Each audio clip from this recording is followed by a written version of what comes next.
So we're just waiting for a few more to come in, and then we can already start.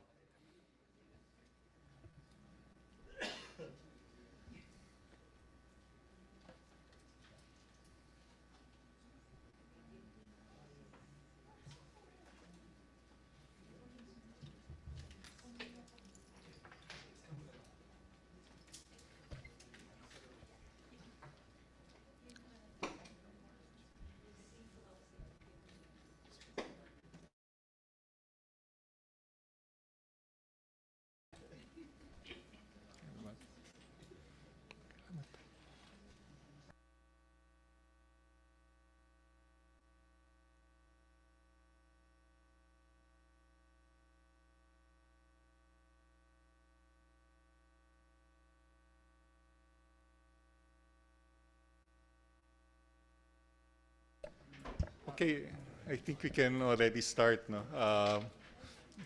So again, good morning, everyone, and welcome to today's Knowledge and Understanding Industrial Policy for Development. No? This will be presented by Dr. Tristan Reed of the World Bank. We are pleased to have you all with us on site, and there are also participants online who are listening. And we'd like to thank the World Bank Philippine Office, especially Gonzalo, Clarissa, and Jaime, no, for helping us facilitate Dr. Reed's presentation here at PIDS. It was just 2 weeks ago that we met, and then we agreed that maybe it would be good that Tristan could make a presentation here, and we were discussing our middle income volume, and perhaps Tristan can actually provide some ideas, no, in developing the volume for us. No?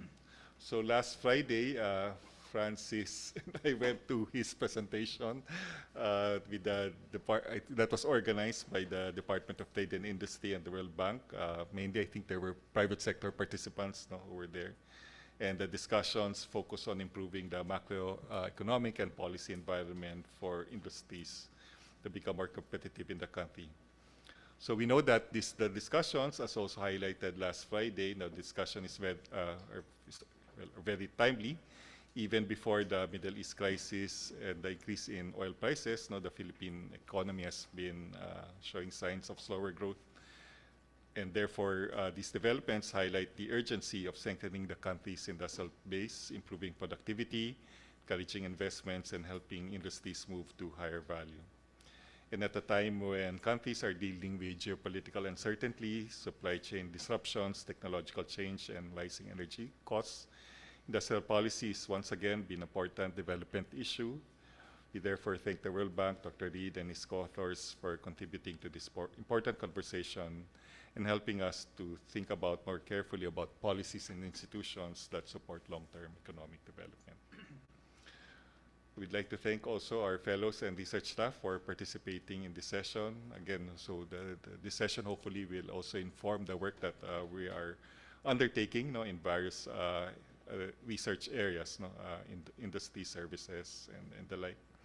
And we'd like to thank our colleagues and friends from the University of the Philippines, the De La Salle University, Ateneo de Manila, and other institutions for joining us today.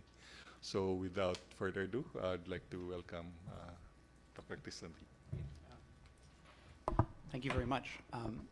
So I'll just say, please, so I've added a few slides, so this is a little bit longer than we had on Friday, more discussion potential. And so please also just interrupt me, with a question if something's unclear, especially you who are not on the table. Right? Okay, so this is a policy research report called Industrial Policy for Development. I wrote it with Ana Margarita Fernandez, who's also in the research department at the World Bank, with inputs from colleagues. And just to tell you a bit about the genesis, so in late 2024, the developing countries on the World Bank board requested a study on this topic. And I think, it's safe to say that part of the reason is that all the advanced economies are now doing industrial policy, and also China has been doing it and has been quite successful. And so there was a need to revisit old advice. But also there's been a lot of new research on the topic, I think, since the 90s, when the last debates about industrial policy were happening. So we approached it as research economists. We wanted to see what evidence was out there, what could we generalize, and what could we say from theory and empirics that would be useful.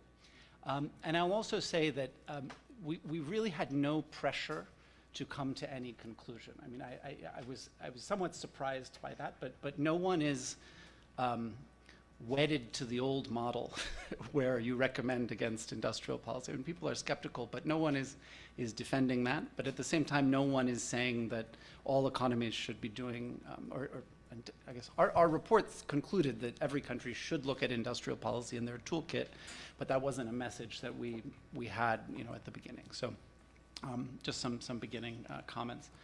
Okay, so let me talk first about the context in the Philippines. The Philippines has been growing relatively fast in the regions, the second fastest GDP growth over the last couple of decades. This is a chart from the World Bank's Growth and Jobs Report, and which shows that there's been structural transformation. So on the left side, you see the share of employment. So the y-axis is the share of employment. The x-axis is value added per worker. And so you're seeing that people are moving out of agriculture. The share of employment is going down, and then they're moving into these domestic services like commerce and construction. So those employment has been going up, and those sectors, that's been pro-poor because those sectors offer higher value added per capita for workers relative to agriculture. But if you look further to the right, you see that manufacturing has been somewhat stagnant in terms of how its employment is, although it's growing more value added per worker.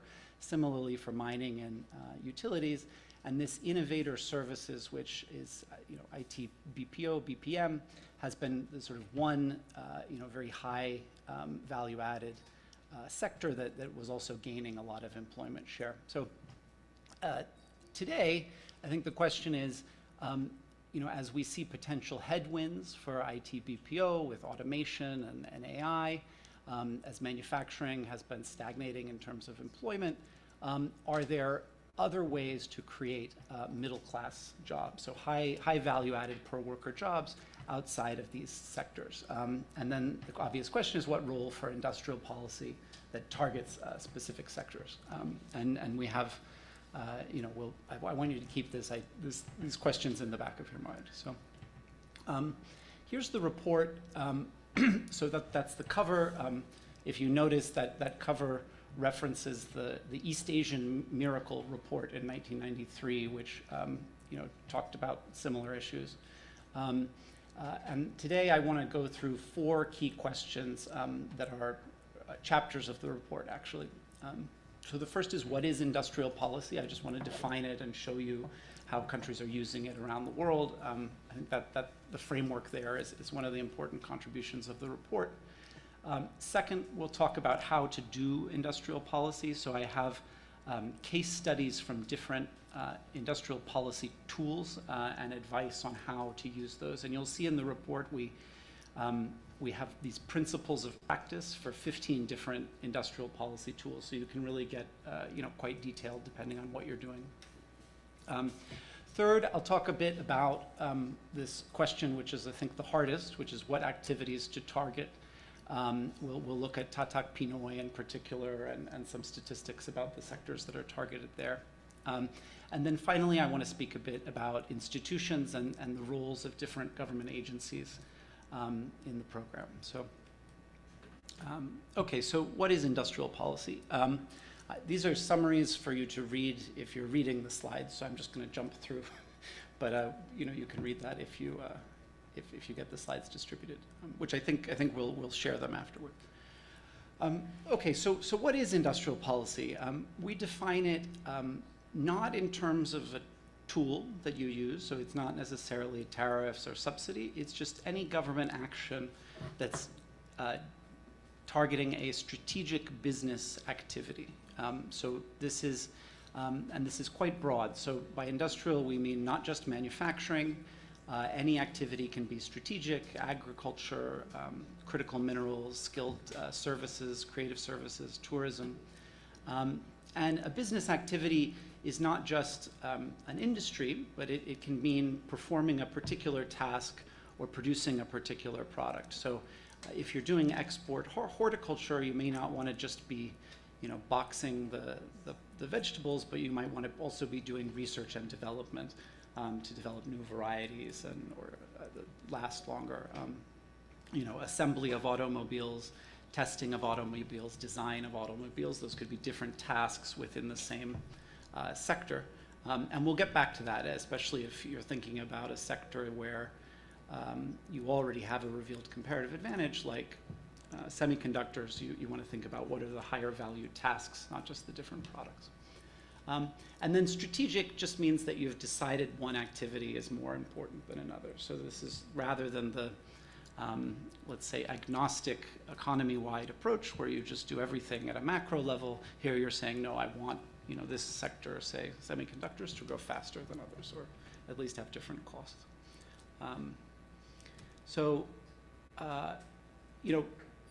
One of the first things we did was we wanted to know, so there's a lot that's been written about how industrial policy today is about new goals, right? In the US, at least under the Biden administration, they talked a lot about climate change.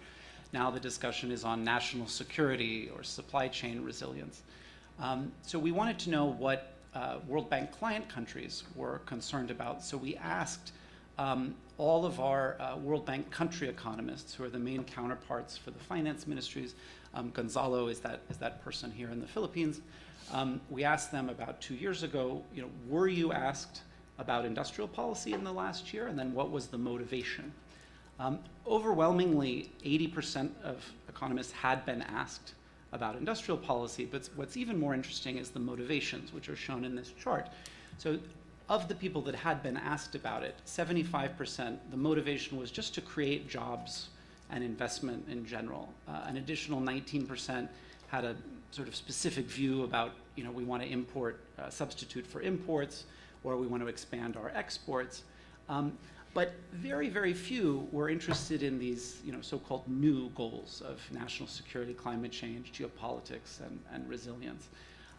Now, I'm sure that there'll be different views in this room about what we should do industrial policy for, but I think the main message of this figure is that for World Bank countries, at least low and middle income countries, the target is growth and development. It's the same goal you've always had in terms of development, and that makes it harder because if you are trying to do industrial policy for national security reasons, you think, okay, what is the supply chain that my military needs? A general can point that out, and you say, okay, I need that, I'm going to promote it.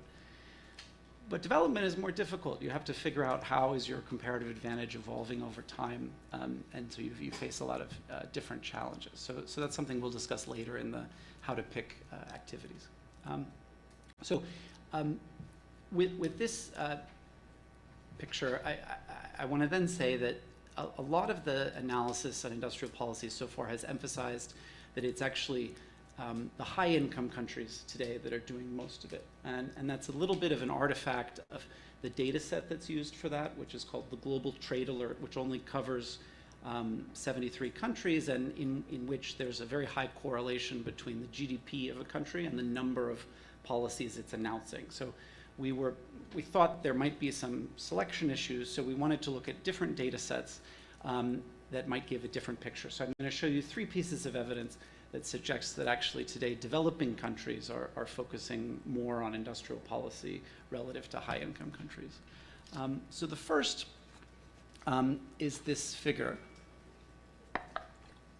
So we, with the help of actually very good research assistants and not AI, we read the national development plans of 183 countries and coded what were the priority sectors or industries, and then matched those to a harmonized system product code. And so what this, the y-axis shows is the number of products that were named in a national development plan, and its GDP per capita relative to the US on the x-axis. And so you see this quite sharp negative relationship. The poorer countries are targeting more sectors.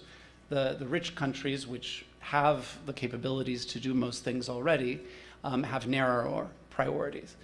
And so one thing you might say from this is, well, the lower income countries aren't prioritizing well. That may be true, but I think what it also means is that just diversification in general is a major goal. So they may list 20 things, some of which won't pan out, but if they can get 4 of them, that might be an achievement. And I want to point out in the middle that you see there's a bit more variation in the middle of the graph, so some countries that have even more targeted products. That's partially explained by the size of the economy. So larger economies like Indonesia are targeting more, whereas smaller economies are targeting fewer. The Philippines is above the trend line. So this is the Philippine Philippine Development Plan, has sort of more, about 17 industries listed.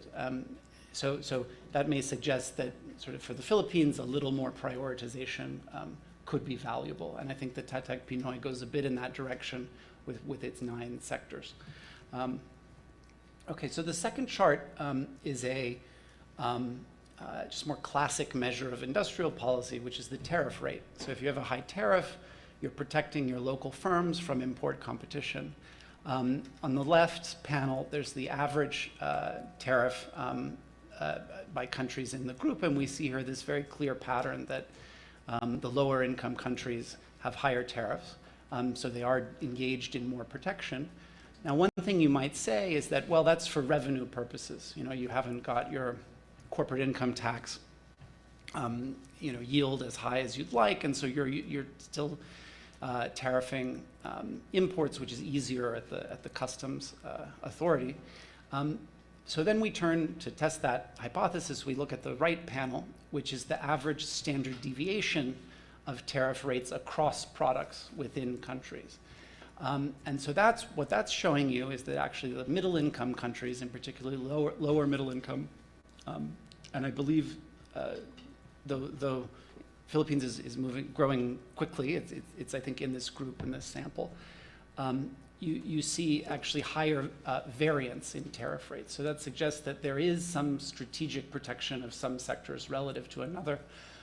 One thing that explains that sometimes is that countries will put more tariffs on final goods relative to intermediate or capital goods. But I think this is just, I mean, these are not, the 20, 40% tariffs of, 70 years ago, but it does suggest that there is some strategic use of trade policy, particularly in middle income countries. So the next set of statistics is about subsidies. So we have 2 data sources from this. One is the IMF government financial statistics, which just say they have many subsidies, but we look at those that are paid to businesses. And then another data set includes corporate tax expenditures, so foregone revenue. In the Philippines, my understanding is a lot of this is VAT exemptions for exporters. And so what you see here, these are just averages across countries. On the left-hand side, and then we report this all as a share of GDP. So it's that you see there's this increase around 2014 on the green line, which is upper middle income countries. And actually, in the high income countries, you see this spike in subsidies during the pandemic, as part of the response, but then that goes down quickly. So it's actually the upper middle income countries that are relative to their income that are subsidizing more, and that's the highest we have on record in the sample. So industrial policy does seem to be growing, but it's growing in these upper middle income countries. And on the right-hand side, we just have the levels there. And so you can see that in the upper middle income countries too, the bulk of that growth has come from tax expenditures, right, rather than direct funding or transfers to firms. One thing I will say about the tax expenditure data is that's an upper bound, right? So if it's assuming that if you removed the exemption, the industry would still be there and you could collect revenue from it. But if you really are creating a new industry with the tax exemption, then it might disappear. So it's not like you forwent any revenue. But my understanding is that in the Philippines, and again, I think Gonzalo knows this better than I do, the bulk of the direct transfers are related to agriculture. And then these tax expenditures are for production firms, typically in the export-oriented sectors. Okay, so now I want to get into the how to do, or the different ways to do industrial policy. And I think, in the literature, a lot of people will write about industrial policy as if it's sort of a way of the state interacting with the private sector, but we wanted to focus on the actual tools that are used. So in this table, we list 15 different tools, and I want to make 2 comments about them. So first is that we group them into these 3 categories. So the 1 through 4 are public inputs tailored to the needs of the activity. These are services that there's a reason that the market should under-provide it, and so there's a clear story for why the government should intervene and provide those. There are things that you may think of just as normal, trade development, trade facilitation, or private sector development policies, but the thing we highlight is that they do need to be tailored to the needs of a particular industry. I'll speak about that a bit more. The second category are market incentives, which are what you may more typically think of as industrial policy. This includes subsidies, tariffs, but also local content requirements, consumer demand subsidies.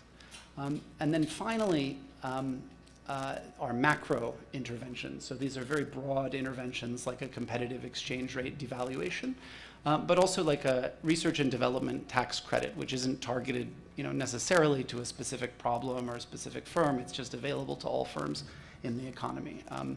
Broad subsidies could be also included in that group. So those are the 3 groupings. And I'll say that the second thing I want to say is that we categorize these into first choice or second choice tools. So what do we mean by that? A first choice tool is something that addresses a market failure or addresses an issue where something is underprovided by the market directly. So an industrial park solves a coordination problem. It gets all the firms into one location with the right infrastructure that they need so they can sell together. A skills development program addresses underinvestment in training where firms don't have a good enough incentive to train workers. And market access assistance, which is the services of an export promotion agency, help solve the problem that firms don't have enough information about the markets they're trying to sell to. We also talk about quality infrastructure. I think what I mean by this is not just like roads and power plants, but the certification and quality metrology and measurement that requires you to certify the quality of a particular good. And that solves an information problem. So because those public inputs sort of address a particular problem, they're first choice. Among the market incentives, the only first choice policies are production subsidies or what we call specific innovation subsidies. So, and there the market failures are more general. So you're just saying, I want more of this industry because it has positive spillovers with learning by doing, for example. The way you address that directly is you just subsidize the firm. So I'm going to give you time to grow and learn. A specific innovation subsidy is where you say, I see that there's a particular type of research that's not being done, say in agriculture or in health, and I'm going to incentivize that directly. That again is a direct way of addressing those problems. All the other issues are all the other tools are second choice in the sense that they operate indirectly. So the tariff is the best example of this. Instead of subsidizing a firm directly to raise the price of its output, say, You put a tariff on, which means it can charge higher, but that means everyone else in the economy, also has to pay that higher price. Whereas with the subsidy, the fiscal has to pay, but it just goes to the firm, and it reduces those costs, those indirect costs. Now, what you might wonder is, well, why do countries still use second choice policies? It's because they're constrained. So if you don't have a good don't have a good fiscal position, then you would use, say, a tariff or a local content requirement that don't require fiscal expenditure and puts the costs elsewhere. But we still want to recognize that the costs, do go elsewhere. Okay. So what are those country characteristics? So this is the framework that the main framework of the report is to say that beyond your comparative advantages or level of development, there's 3 country characteristics that determine the feasibility of any industrial policy tool. So the first is government bandwidth. A lot of times people will call this capacity when they're reading our report, but we actually mean something specific by bandwidth, which is that you have a workforce that can engage with businesses. So, and this is, and get information on their constraints and issues. So, and this is particularly important for these public inputs where like skills development, market access assistance, quality infrastructure. You need people to talk to the firms and say, what are the skills that you need? How do you certify quality of your output for the European Union? What does that look like? You need, a workforce, an educated workforce that can do that. The second country characteristic is your local market size. So that's, you can think of as the population of the middle class, but also the size of destination markets that are covered by free or preferential trade agreements. And that's relevant because if you, for a set of policies like import tariffs that sort of protect the local market, if the local market isn't large enough, you shouldn't be able to expect firms to grow. And I think one of the reasons why import substitution had such a bad record was simply because the countries that were using it were too small to be able to really for the firms to really become competitive locally. So the third thing is fiscal space. So that's the most obvious. You can borrow easily or raise revenue. And that's important for firms for policy tools that involve transfers, so subsidies. So here is the figure where we put all of this together.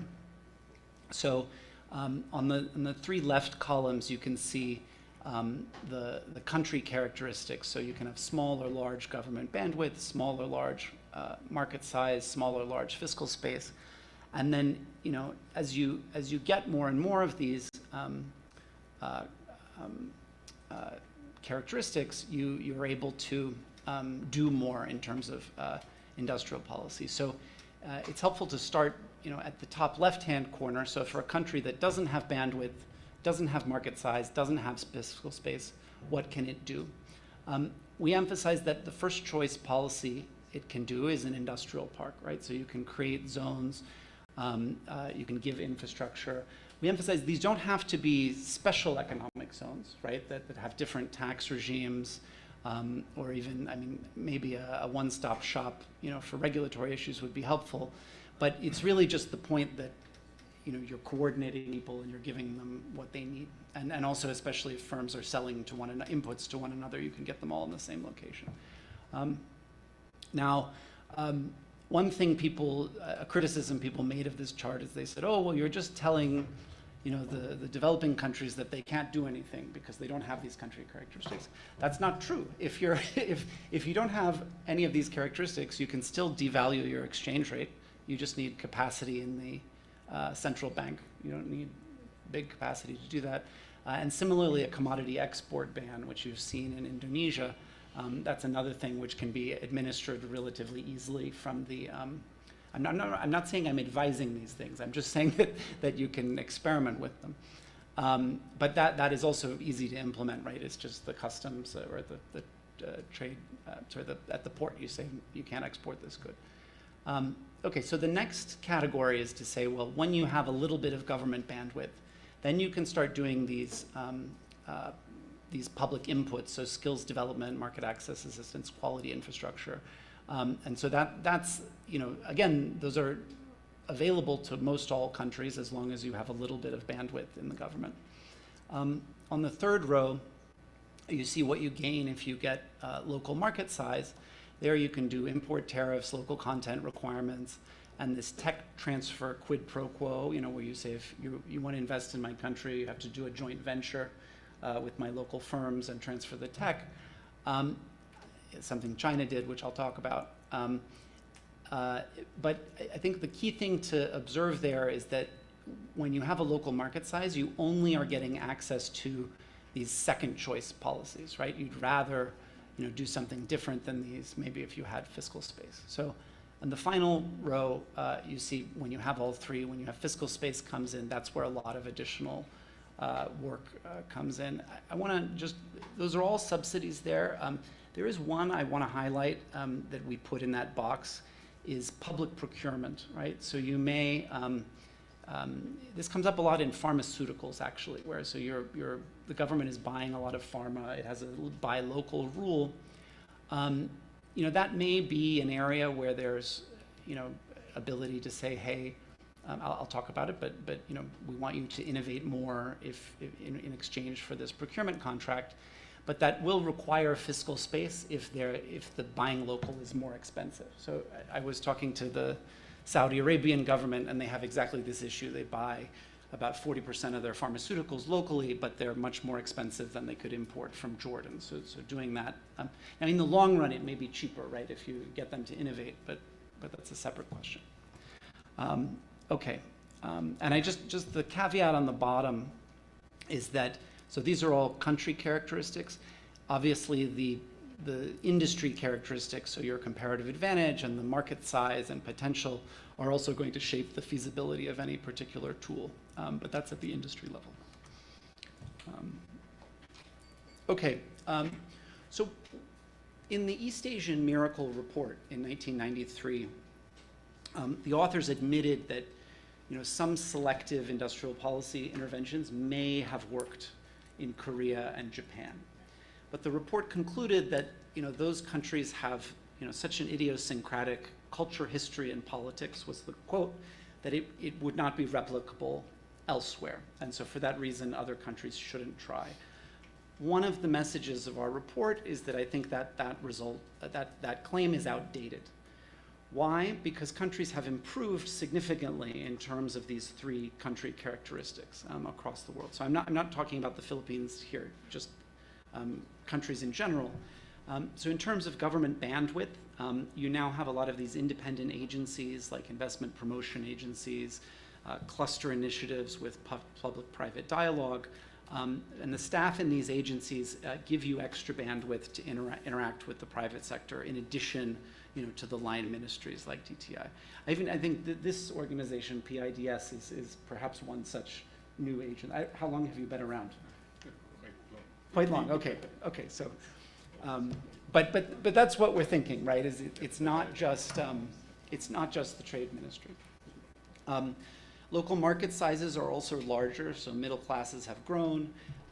You do have these sort of regional trade agreements where potentially, if you have a customs union, you could put a common tariff, in that region. Although I think people aren't quite experimenting with that yet.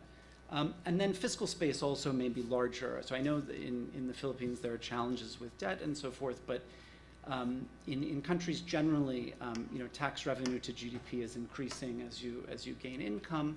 And then there's also the potential to create fiscal space by re-optimizing existing industrial policies, right? So if you changed your corporate income tax exemptions, you could take that money and put it somewhere else. So in the background, think about, when I go through the tools, think about how have these characteristics evolved in the Philippines, maybe to make certain tools more feasible than they were in the 1970s when you were experimenting with, I think, import substitution. Yes? Yeah. So, okay, so now I want to take you to the evidence. And so in the report, we have 12 different lessons. Oh, gosh. We have 12 different lessons I'm only going to show you a subset of them here. But again, you can really read in a lot of detail about each one of these tools. So I mentioned industrial parks as being, a solution to a coordination failure. I want to highlight these other three inputs and some cases. So skills development, there's a lot of different ways to do that. I think one interesting case is from Costa Rica, where they attracted Intel as a foreign investor, and they actually worked with the HR department of Intel to create an associate's degree program that would give, after 1 year, people could work in the firm. And but they didn't, so they also didn't initiate it, the degree, until Intel signed, so they didn't kind of take the risk ahead of time. So that's one thing, which is if you have, and the World Bank is now doing these skills partnerships, which where you have partnerships with private sector firms to understand their skills and then build pipelines. So that's one interesting area. Market access assistance, since I'd say about 15 years ago, there's been a number of studies of market access or export promotion agencies in many countries, and it typically shows that they're effective. So if you give services to companies to help them search for markets, match with international buyers, you can help them grow their sales. In a lot of the studies, it finds that it helps countries or firms diversify the number of markets they sell to. So you have the same product but different markets. And then in a small set, you can find also diversification of products. And so this was the first, I have Peru here as an example because that was the first paper. But as I said, there are many from mostly in Latin America. I think that maybe it's the Inter-American Development Bank has, their economists have good relationships with the export promotion agencies, so they get the data. And then finally, quality infrastructure. So I think this has been discussed mostly in the context of food exports, where to export to the European Union, you need to show food safety and minimum toxins and so forth. That's been very important for countries trying to export food products. We have a case from the Benin Republic here, but it's also important in a number of other goods, like so medical products, for example, are highly regulated.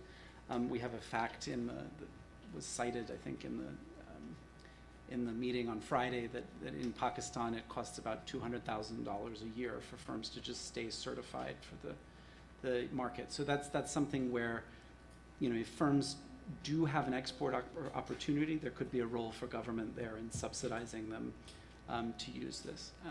And I think we don't yet know enough about, there's an active area of research. We don't know yet enough about how firms choose to go up, for these subsidies, and they may not actually choose to take the certifications. Okay, so now I'll get into market incentives. I want to talk first about production subsidies.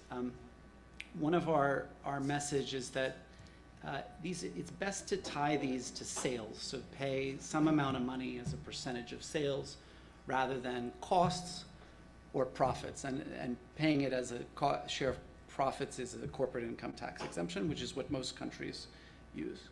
Let me give you two examples of subsidies that were paid to costs.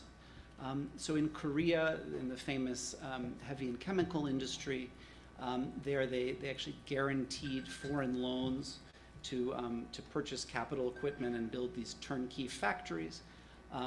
There's a set of new papers that have come out in the last 5 years sort of studying the very long run effects of that.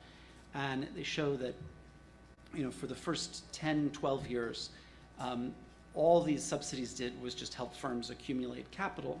But over the longer term, their TFP was growing faster relative to other firms in the economy. And so one estimate says that the Korean economy is 3% larger today because of this program. And the cost of that was about 2% of GDP, back. So the benefits are much larger than the costs here. But note that this wasn't a fiscal subsidy, right? It was just a guarantee through the development bank, and also a reduction of the restriction on foreign borrowing. So one message there is that a big difference between Korea and most countries today is that Korea was a closed economy, and so they could do the industrial policy by giving people exemptions. So you don't have to pay tax, you're allowed to borrow abroad. Now, once you're open, you have to give subsidies, right? Because you don't have that lever. So that was a subsidy for capital, which made sense in heavy industry.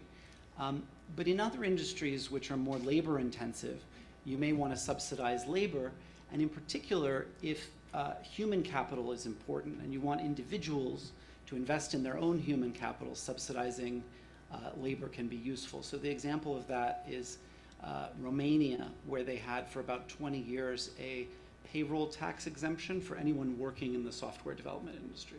So the firm doesn't have to pay payroll taxes, the individual doesn't have to. Gave them more money to take home. People look at this, they say, oh, what an opportunity. I'll get an associate's degree in this industry. Maybe I hadn't looked at it before. And then I go into the industry. And Romania, is very clear the growth of the industry over time.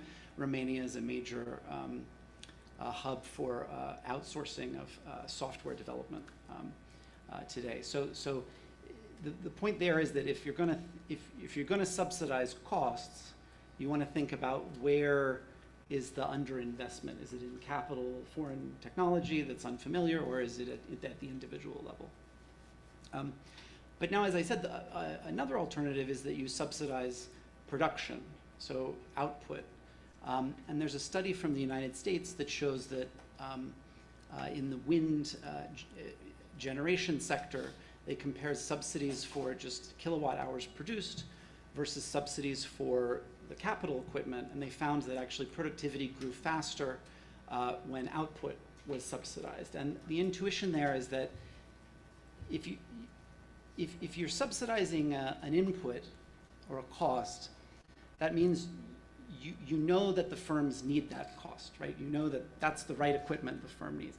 But if you subsidize output, you let the firm decide what the most efficient way to produce is, and so it can maybe find something that you didn't know about. So subsidizing production is a more, let's say, humble approach, because it admits that you yourself don't have the knowledge. And another example of this is in India. So they have this production-linked subsidy program, which pays subsidies as a function of sales.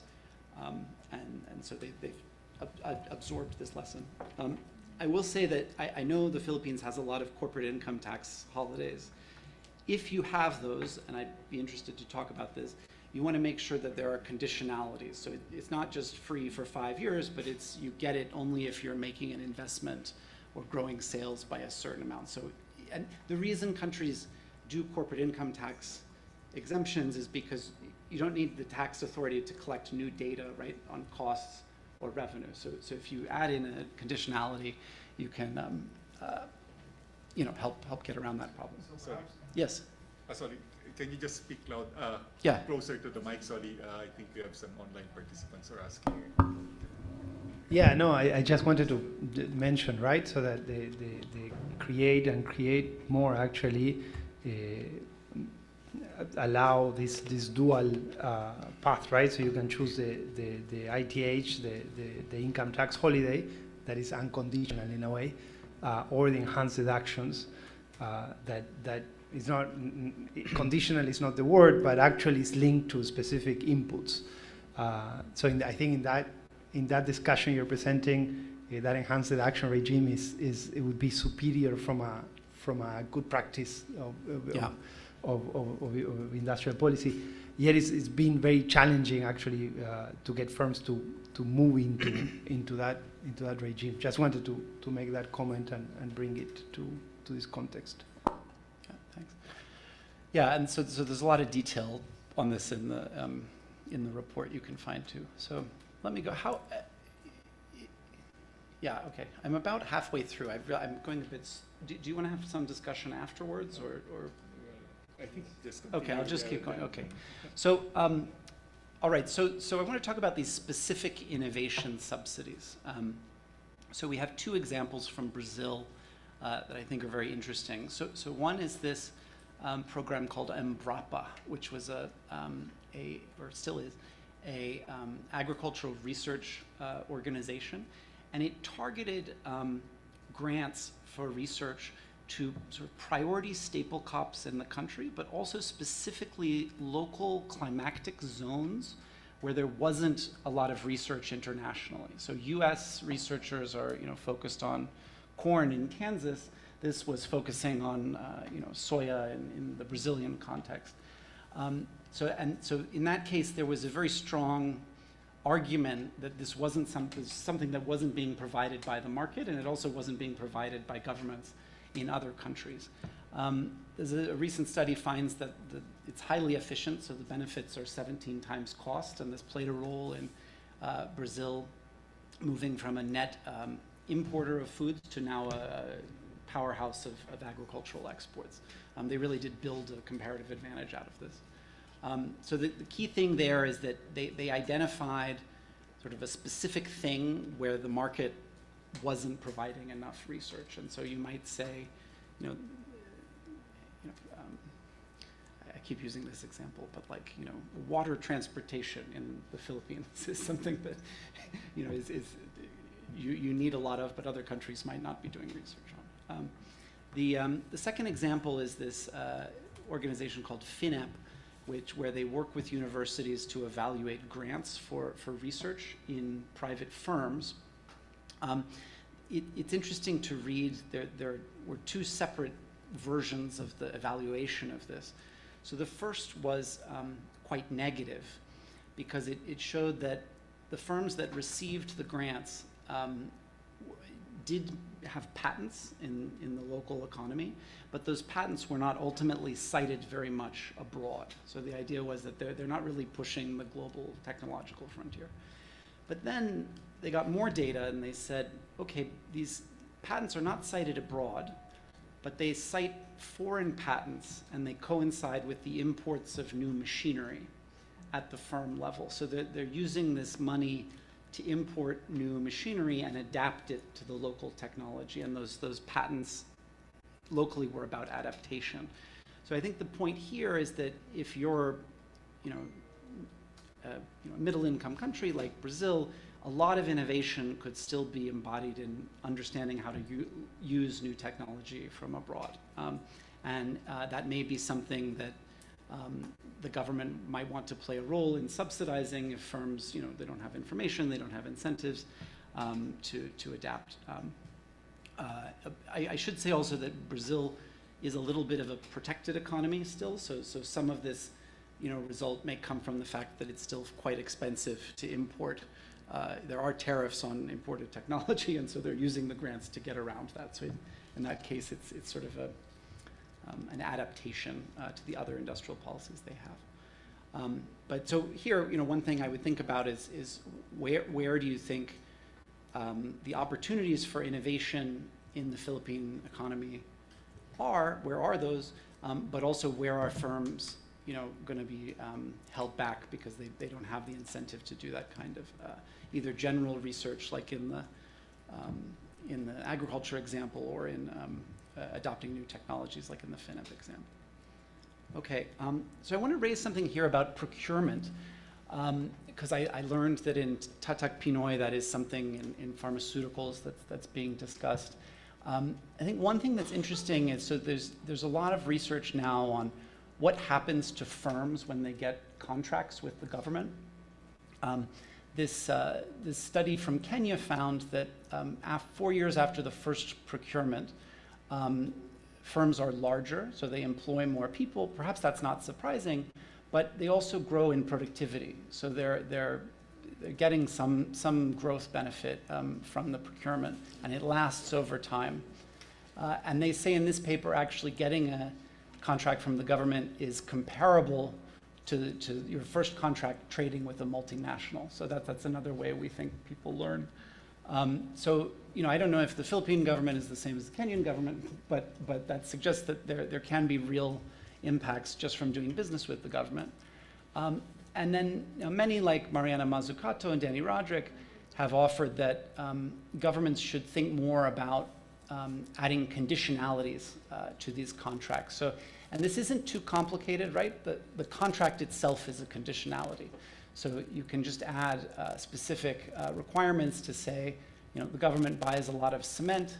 I want your cement firm to capture, you know, the carbon emissions or the particulate matter. Another example I said from Saudi Arabia is they're buying pharmaceuticals. Those firms aren't competitive with imports, but if they then said, well, I'm only going to renew your contract if you get, you know, cheaper over time and become competitive with exports. That's another thing to think about. So this is, in the procurement space, this is one area where I think there's a lot of easy, not easy, but a lot of relatively straightforward adjustments you can make. Okay, so commodity export bans, I feel it was important to talk about this because I'm in Asia and Indonesia has done this. You can think of commodity export bans and local content requirements as sort of two sides of the same coin. So commodity export ban, you ban the export of nickel, you're making that cheaper for firms downstream, so it's a downstream subsidy. Similarly, a local content requirement says multinational foreign investor has to buy locally, that raises the price for the upstream firms. Indonesia is, I think, a good case here. So I've written a policy brief on the local content requirements in Indonesia.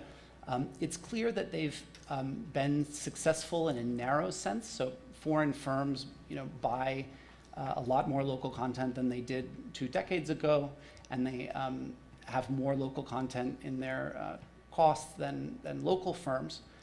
At the same time, Indonesian foreign investment projects are not focused on R&D, they're not investing in intangible assets, and they're typically not exporting. So it seems like the foreign investors come in, they sort of check the boxes with the local content, and then they just serve the market. You know, by contrast, you know, Chile is a country which exports a lot of mining services, but they've never had local content requirements for the mining industry. The commodity export ban is interesting. In Indonesia, they banned the export of nickel and bauxite. What was interesting is that there were different results between those two metals, ores. So nickel, sort of immediately, there was this FDI from China. They're now doing a lot of domestic processing. It hasn't, you know, totally, they don't have totally import substitution of steel yet. But in bauxite, interestingly, actually, the bauxite processing fell off immediately after. And now they're attracting some aluminum smelting investment, but it took much longer. The intuition for that is that their market share in nickel was much larger. So the buyers of nickel knew that they had no alternative to Indonesia, so they went and invested anyway. In bauxite, there were many, many countries, so they didn't make the same investments. I know in Indonesia, or in the Philippines, there's been some discussion of the nickel ore doing the same thing. You know, you have to think, one, you have a smaller market share, but already the main buyers have gone to Indonesia and secured their supply. So it's unlikely that, you know, you could replicate what they did. Okay, we have 2 more lessons here, and then we'll take a breather. So one thing people always say is industrial policy should be temporary. But then the question is how long, right? Is it 3 years? Is it 5? Is it 10? And one conclusion we came to in the report is it's probably longer than you think, or it's at least longer than one presidential administration in a democracy. And so for that reason, you need to think about long-term commitments. Some examples of these. So in India, there they argue that these production-linked subsidies are sort of short-term fixes while the government addresses longer-term challenges like electric power, inadequate skills. But you know, the timelines to improve power access are a decade or more. And so if you think about that, they're sort of committing to a longer term. In China, if you look at some of the success stories, so solar panels and shipbuilding, those were also programs that lasted for over 10 years. Interestingly, there were some changes, within a 10-year period. So in shipbuilding, they were initially giving subsidized land, but then they curtailed that after a few years to say, okay, let's focus on just production subsidies because we don't want to have a bunch of small producers. We want some economies of scale. But the overall program lasted 10 years. And, this is kind of cheeky, but, Danny Roderick says, the problem is not, picking winners, but letting losers go. I think in the United States, the problem was actually not keeping winners long enough. There was this big green industrial policy program, which was reversed after 3 years. And so, we don't get to see what happened. So when people emphasize temporary, think so still probably pretty fixed in terms of what your, any one administration would consider. Okay, and then finally, this is a very important message. So people often say industrial policy should be pro-competitive. That message is based off a very famous paper from 2015, which was actually voted the best paper by the Chinese Economic Association. And what it showed was that if you give subsidies to firms, they have a bigger effect on productivity if they're given to all firms in an industry rather than one. So the idea is that it creates a level playing field. All firms can access it if they're doing the targeted activity, rather than if you just give it to one company, then it's going to have this competitive advantage against everybody, and it doesn't need to innovate as much. So that's a nice lesson. And I think when you do industrial policy, you should make sure it's available to sort of a broad set of firms in an industry or anyone doing the activity. But still, China is a really large economy, right? Most countries are small. You only have a couple of firms. It's already very concentrated. So what can you do in that context? Well, Japan has an answer. So part of their industrial policy in the 60s and 50s involved actually organizing cartels.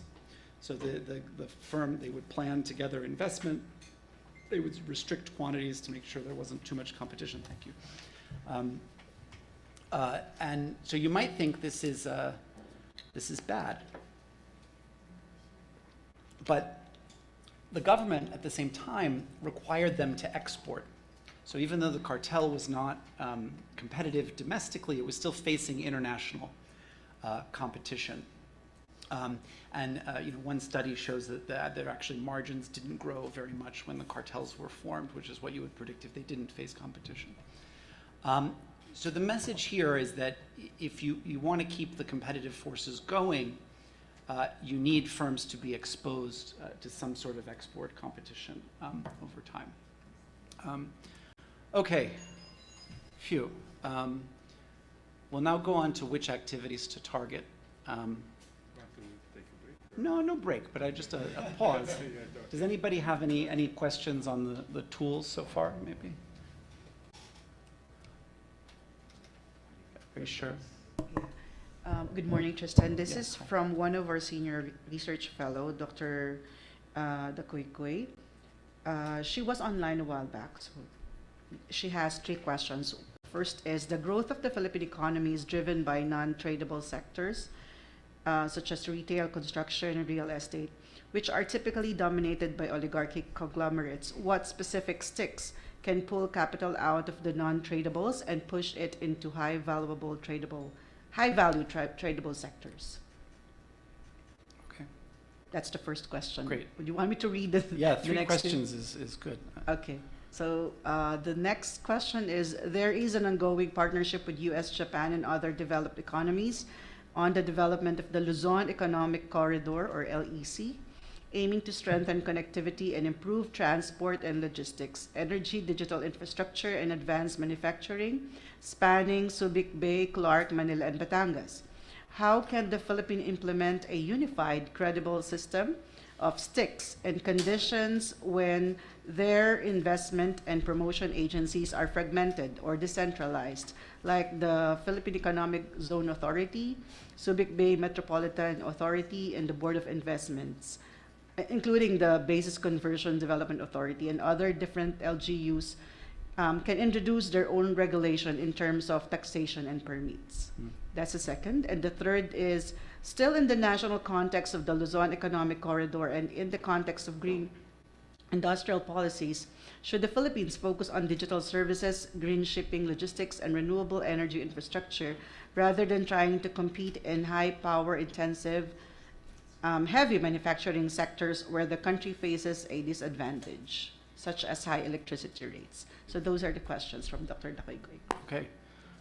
Thank you. Those are great questions. Are there any others? Or I guess three is a lot. So non-tradables. So let me say two things about that. So one is that even if you see most of the employment growth or a lot of employment growth coming from the non-tradable sector, that doesn't mean that the non-tradables are driving the sector, right? You could have income coming from other areas. And so it's kind of the tradables push the non-tradables. I think if you think that cartel conduct, and things are an issue in that sector, you do have the competition authority is I'm looking at Clarissa, who used to work there. That's a major lever that you have. I've done my own research on the Mexican economy, and you find that you have big productivity gains when you break up cartels. So that can be one thing. But at the same time, I wouldn't think that,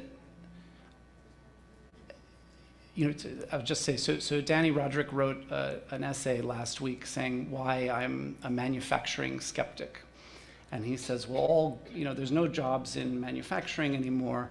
We should all just focus on these non-tradable services and, by making retail vendors and taxi drivers more productive. I'm not so convinced by that. I think you need income coming in from the tradable sector to raise the prices that then the non-tradable sector pays. So I wouldn't think about it as an either or, different interventions for both industries. And if you think that anti-competitive conduct is an issue in non-tradables, I'd focus on the competition lever. So the Luzon Economic Corridor, I think the question there was about coordination between disparate agencies and making sure that they're setting common regulations. I'm going to defer that question to the institution's portion of the talk. I hope the questioner is still online. And then the question about was really good. They said, the third question is that the Philippines has very expensive electric power. So should we be trying to do manufacturing and compete with that? Should we give subsidies to adjust the cost? I would say probably not, right? If you say for 10 years I'm going to give subsidies to make power costs competitive with, say, I don't know, Ethiopia, where it's almost zero because they have hydropower. That's only useful if you think you're going to lower the power cost in 10 years to be competitive with Ethiopia, and that may not be the case, in which case you'll just be back to where you started. So a key point about which activities to target, which is this next section, is understanding your own comparative advantages and what are the things that the Philippines is uniquely good at. And it sounds like there was a strong case there, or a case for some industries, like green, it was fueling and so forth, right? Yeah. Yes. So let me talk about which activities, unless, or Gonzalo, do you have? I just wanted to follow up on one thing, that is the tradable, non-tradable question. There's a fantastic report that Adora has read very carefully. That is the Growth and Jobs report that we published about a year ago, that we wrote with Jaime, that goes into this tradable, non-tradable challenge and how a lot of growth that we saw over the last 15 years was driven by the non-tradables, right? A lot of credit is flowing to the non-tradables. Most of the investment happens there. And there are some ideas on how to turn that around. So I would invite the person asking the question to have a look at that report. But the other thing I wanted to mention, I think it links overall with this with the presentation, right? So I was looking at your list of instruments, and I was thinking which are the ones that the Philippines uses and which ones they don't. And I think they use, I mean, in your first choice, Mm-hmm. or the first choice, they use most of them.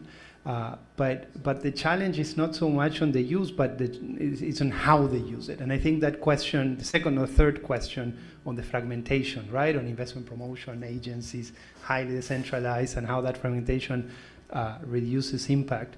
I think that question of good ideas or good rules or good instruments in principle but poorly implemented is something that is very characteristic of developing countries in general, but of the Philippines in particular. So I think that's where perhaps good practices on implementation of some of the things can come quite handy. Yes. Thank you. Okay, I'll go on. So, okay, the hardest question, maybe which activities to target. So, I think the first main message that we have is you should always be trying to do things that are new, in the sense that no one in the economy has done them before. One approach, you know, sort of gotten a PhD in economics, you might think is, well, like, let's go try to measure, you know, the positive spillovers of different industries and compare them and scientifically pick, you know, which is better than the other. Paul Krugman has a quote from 1983 where he says, you know, there's a valid case for targeting grounded in economic theory, but the basis is too complex and ambiguous to be useful, given the state of knowledge. And in the report, we look at, you know, work that's been done since 1983, and we come to basically the same conclusion, that you look across countries, it's very difficult to generalize, oh, services is better than manufacturing, or rubber, plastics is better than chemicals. You can get different results depending on approaches. And so if you're a policymaker, we don't advise that you hire a bunch of economists to try to calculate what the best industry is, but rather just use this rule of thumb that says we want to do things that are new in the economy. That's based on the idea that that should create learning spillovers. So if you do something new, the firm is going to demand new inputs from and cause innovation from other firms. Its workers are going to learn new things. They may transition to other firms, et cetera, and people may also learn from the products. You could target also sort of complex or sophisticated activities, which is something that people also talk about, but I think it's still important that they're new, right? So if you've, here you have a lot of, semiconductors are pretty complex, but you want to be trying to do the new part of that, not just the same thing over and again. And one thing, we found, and we'll talk about this in the Philippines context, is that oftentimes countries still have the old activities in their industrialization plan. So in Kenya, they've grown tea for 100 years and it's still in the industrialization strategy. In Serbia, 92% of subsidy value goes to firms that are doing no R&D. So when you're looking at where your support is going, say the corporate income tax holidays, you want to just do an easy check as to say, are they doing things that are new? This is a paper, or this is just, I don't think I have to convince people. Sometimes you have to convince people that export-led growth is important. What this chart is showing you is, so on the x-axis is the growth in international demand for a country's exports. So it's that for every product, there's a growth rate of that market globally, and then I'm going to weight that by the shares of those products in your exports. And on the y-axis is the growth rate of your GDP per capita. And so all this is saying it's a bin scatter. So there's lots of observations, and then the averages are plotted as dots. But it just says that if you're exporting to a growing market, you're going to grow faster. And so again, a heuristic for targeting an industry is to say, is international demand for that product growing? And I think that has motivated, if you look at the China Made in 2025 report, that's what they were really focused on. They said, what are the industries that are going to emerge in the next 10 years? And they did a good job of picking those. Another thing I'll say is that, firms in declining industries have a stronger incentive to lobby government for support. So one thing you should check if a firm comes asking for a subsidy is, well, is your market declining? Maybe it's time for you to go, anyway, right? So that's one point. And this is sort of an Africa-specific thing, but I see a lot of countries in Africa are focused on hides and skins and leather products, and for whatever reason, that has just been declining overall globally. So target growing markets. We then have this this final thing. So you target things that are new. You target growing markets. Then there's a filter that you can do sort of based on feasibility. And so I have a Journal of Economic Perspectives paper that introduces this, this framework, and it's based on two statistics. So one is revealed comparative advantage. Does everyone know what that is? Okay, that's the share of your exports in a product divided by the share of world exports in a product. So if it's greater than 1, that means you're specialized, and so you're revealed to be good at that because you've specialized. Technological relatedness is a distinct idea from Ricardo Hausmann, which is not complexity, so he has many ideas, but it's the idea that if given all the things that you have a revealed comparative advantage in today, what is the probability that you have a comparative advantage in another product? And so even if you don't, you can say, countries like me do this thing, and it actually turns out that it predicts pretty well how countries evolve over time. So it's this idea of moving into related goods. So you can use these statistics to group sectors using export data into 3 categories. So low risk is that you have a revealed comparative advantage already. So it's low, you know that it works. Medium risk is I don't have a revealed comparative advantage, but I have this technological relatedness. So it's I think other countries like me do this thing even though I don't do it. And then the high risk things are the moonshots. I don't have a revealed comparative advantage, and it's also unlikely that I can move into this. And so what I want to argue is that depending on which category you're in, you want different kinds of approaches and different kinds of tools. So I'll show you that now with Tatak Pinoy. So here we put the 9 Tatak Pinoy strategic sectors into these categories. So, and what you see is that most are either low or medium risk. So the low risk sectors are semiconductors, food agro, electronics, BPM. You can see, so in the column, the second column from the right, if the RCA is greater than 1, I've colored it blue. And so those are things that you're already good at, right? And so the question is does it make sense to subsidize these industries? Give tax exemptions? Probably not, right? Like the market has shown that you can face international demand. So instead, the question is more about innovation. Like you want to upgrade quality to new products, finding new activities in the sector. There's a case study in the report about how Tamil Nadu, the state of Tamil Nadu in India, they've been producing cell phones for a very long time, but then they wanted to produce cell phones for Apple. They wanted to make the iPhone. And in order to do that, they had to build housing for the workers that would be required. And that was a big investment they made directly in response to the needs of the company. So in these sectors, you need to know, really where are the firms that are already in your country looking to grow, and how can you address that? So in that sense, it's a bottom-up approach. You need to be listening to the firms and seeing what they can do. medium risk is, so you don't have a revealed comparative advantage. You can see these are below 2.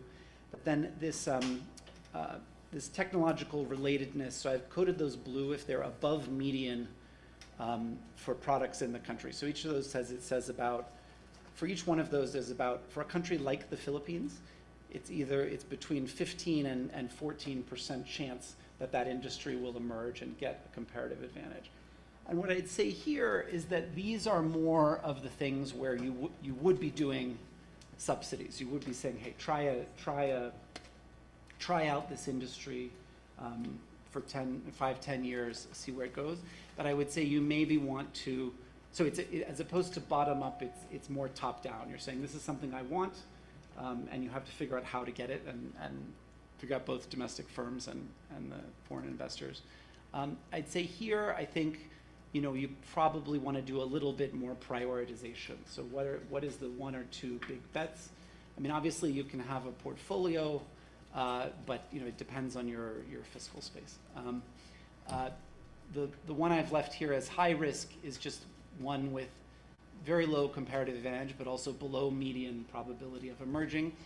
Pharmaceuticals, that's kind of the moonshot, right? That's the big one that's going to be riskier. And I'm not saying that you only want to do low risk, you only want to do high risk, but if you want to have some balance, between those. And as I said, most countries, I think, focus too much on low risk. I also wanted to point out that, so people often only focus on manufacturing. So in this case, that wasn't the case. So the BPM and IT is services, and it's there, but there are 2 other sectors. So one is tourism, and then there's sort of embedded manufacturing, which I think is probably the semiconductors industry.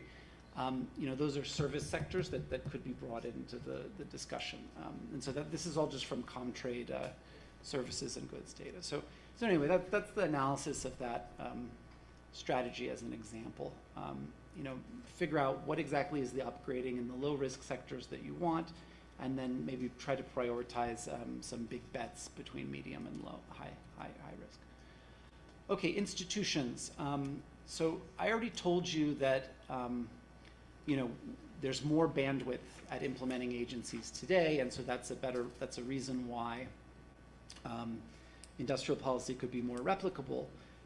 But then there's also this issue of coordination, which was raised in the comments. So I think before we get into the implementing agencies, we do highlight in the report these delivery units that lots of countries have. Sometimes, in Cape Verde, it was 3 economists, from abroad that, were working closely to the president. In Dubai, there's this whole office that is a think tank that's run by the government. It may be you guys, I don't know. But the idea is that the delivery unit has direct access to the head of government, either at the national or the local level. They can coordinate with donors to see where donors can have inputs. And they also are engaged in the private sector. There's a question coming up. I'll ask it afterwards, or I'll address it afterwards. So the delivery unit's also engaged, with the private sector to understand their needs, but at an arm's length, right? It doesn't want to be sort of recommending investments in particular companies. And then the delivery unit sort of advocates and funds the work of the implementing agencies, which actually interact with the private sector directly. So there's a lot there, but I think, I guess one thing Gonzalo told me about is you have this idea of convergence budgeting in the Philippines, where there's one goal and then each agencies have to hit those different targets. So I think that's one way of formalizing the role of the delivery unit. So the delivery unit is kind of just advocacy often, but then you can also formalize the way firms get. Okay, so moving on from the delivery units, we now have more of these implementing agencies, and so I just want to show you here. This is the growth of the both export promotion agencies and investment promotion agencies. Almost every country has one of these now. So this is an important agency with bandwidth and responsibility to interact with the private sector. beyond the line ministries.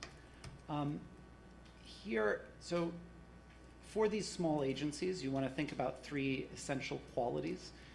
In the report, we have a lot of detail about how to implement these qualities at different agencies, but I'll just speak to you generally about them here. So first is embeddedness, which means that you have social ties between staff at the agency and the business community and entrepreneurs. So that means you're understanding the opportunities and also the constraints. You can do that through surveys and stuff, but informal knowledge is good too. One way to do this is to say you have private sector membership in the executive committee or the general assembly of an organization. So in Costa Rica, there's 9 people on the board of the Export Promotion Agency. 4 of them are from the private sector. Second quality is use of incentives, carrots and sticks. Here, I think the major ones are these automatic termination dates. So the policy will end unless there's improvement in productivity. Without an economic census, it can be hard to measure productivity growth and compare it to the untreated industries. So exports are a proxy for productivity improvement. It shows that you've gone over the threshold. That's sort of fraught in the WTO, right? Like you shouldn't do export contingencies. I think my view is that lots of countries aren't paying attention to the WTO. So and it may be that you do it and then there'll be a court case in 5 years, by which time you'll know whether it have worked or not, and you can repeal it. So I'm personally interested in experimentation with that. And then finally, accountability. This is basic for any government agency, reporting of outcomes, but government membership in the executive committees can also help with that. So here's this diagram. So we highlight 7 different implementing agencies, right? So these are separate from the delivery units. I'm going to talk to you about a few of them. But these all work together, which is why I represented them as gears. So the first is the investment promotion agencies. There's a lot of evidence now, like with export promotion agencies, that they're very cost effective. You have about a $7 million budget in the average country for 100 staff. That can go a long way, right? Talking to investors, figuring out what they need, and feeding that information back up to the policymakers. A key thing that seems to be important is where they have facilities for resolving complaints and disputes with investors. That's something investors like. And also more narrowly targeted strategies are helpful. So if 100 staff could be a lot, but you want them to focus on the priority areas. So I put these logos of the Board of Investments and the Economic Zone to highlight that there are within the Philippines multiple agencies that sort of have this role. So that I think highlights the need for coordination, either through a delivery unit or through some type of convergence budgeting. Second, I want to talk about innovation agencies. These agencies often give grants. Jaime knows a lot about these. Latin America, again, Peru is a case where there are many. And this is, again, just giving small grants to firms to adopt new technology or develop new products or processes. You have a couple of agencies that are responsible for this. So I think one question is, who exactly is responsible for the outreach to firms, the budget of any support programs, and how are the responsibilities differentiated? There's a lot of good case studies here. I think one that's very interesting is in Israel. They have this Advanced Manufacturing Institute, it's set up like a consulting firm, and it goes out and it finds firms that have some productivity improvement. They could use one, for example, a firm that made tahini, which is a sauce in the Middle East. was grinding up these sesame seeds and then flushing them down the drain and creating all this waste, which caused it to get fines. So they brought in the consulting firm. It gave them a whole new system of capturing this waste, and their productivity went up over time, both in general, but also because they didn't have to pay fines to the sanitation department. So, but then the cool thing about that is that the Institute, it subsidizes this work, but then it gets bonuses only if the firms have productivity improvements in the future. So it's a cool model.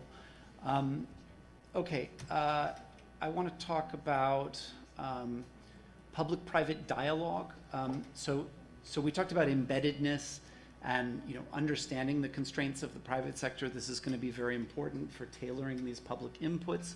The World Bank has organized across many countries these regular meetings between the private sector and the public sector. They typically have a professional facilitator. They meet regularly. They're technical, not at the presidential level. I have a brand new paper which will be out on the World Bank website next week, kind of looking at what have been the effects of these on exports and also GDP growth. One of the messages that we have is that they seem to be more effective when they focus on products without a revealed comparative advantage, so things that are new. Here you see these as sort of positive average effects on exports in these. I think one sort of challenge that these groups face is they're better at kind of identifying regulatory roadblocks where there can be a quick reform. They're less good at identifying longer term expenditure on public goods and infrastructure, and we don't have a lot of evidence that would work. And one interesting thing is that their effects seem to be larger in countries with worse governance. So Nigeria fertilizer is the best success story.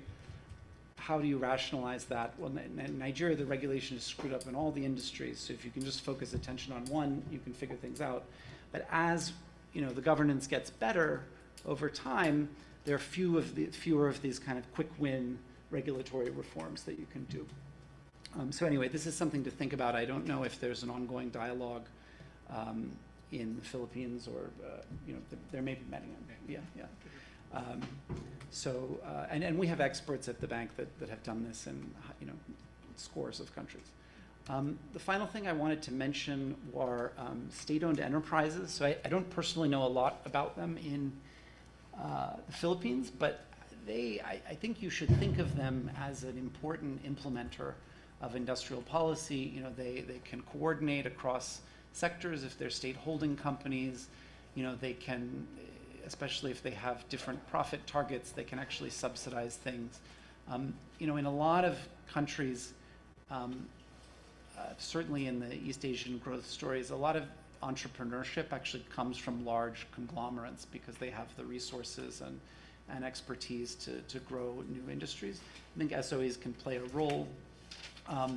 In the report we talk about how to keep them accountable. One can be sort of having them all in a holding company. This is the Temasek model.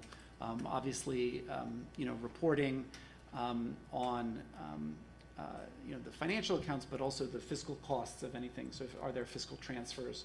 That's important to know. If they're buying things below market, how much is the subsidy that's being provided? It's very rare to have those be reported. But yeah, I think that's interesting. And one thing, I didn't have this slide here, but we, so the World Bank has this reputation maybe for just advocating privatization of state-owned enterprises. That's not the case in the last couple of decades. So we reviewed all of the policy loans and the prior actions in those policy loans since 2004.